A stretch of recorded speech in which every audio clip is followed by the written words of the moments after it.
Subay sa pagdaot sa panahon nga epekto sa bagyong Odette. Gimando sa Davao City LGU ang pagsuspende sa face-to-face classes, trabaho sa government offices ug vaccination sa tanang site. Ani ang report. Nakasinati og pag-ulan-ulan ang Davao Region nga epekto sa Typhoon Odette nga kasamtangang nagbayo karon sa Caraga Region padulong sa Visayas area. Sigun sa pag-asa nga posibleng mas mukusog pa sa tibok gabii ang hangin ug pag-ulan.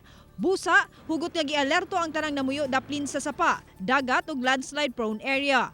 Lakip ta sa diametro niya kay dako manggod ang diametro sa bagyo.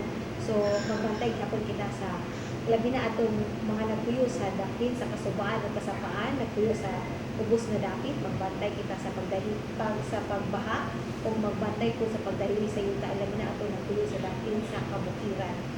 Wala man gidid-an sa Coast Guard Davao Station ang mga lansa nga motabok og samal apan gipahimangnuan nga magmabinantayon aron makalikay sa disgrasya. Hinuon, did-an ang mga vessel gikan Davao nga mopadulong sa mga lugar sa Mindanao o rehiyon nga posibleng matumbok sa projected path sa bagyo.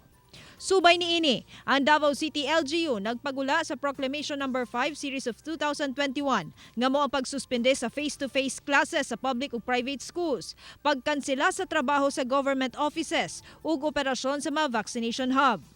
Nakaalerto ang tanang emergency responder ubos sa Davao City Disaster Risk Reduction Management Office ug galing dunay mahitabong kalamidad nga dala sa pagdaot sa panahon.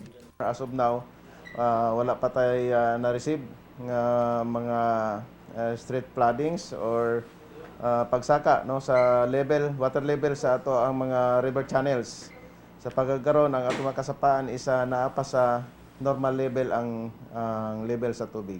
Kauban si Melcher Awing sa kamera, ako si Sheila Vergara Rubio para sa One Mindanao.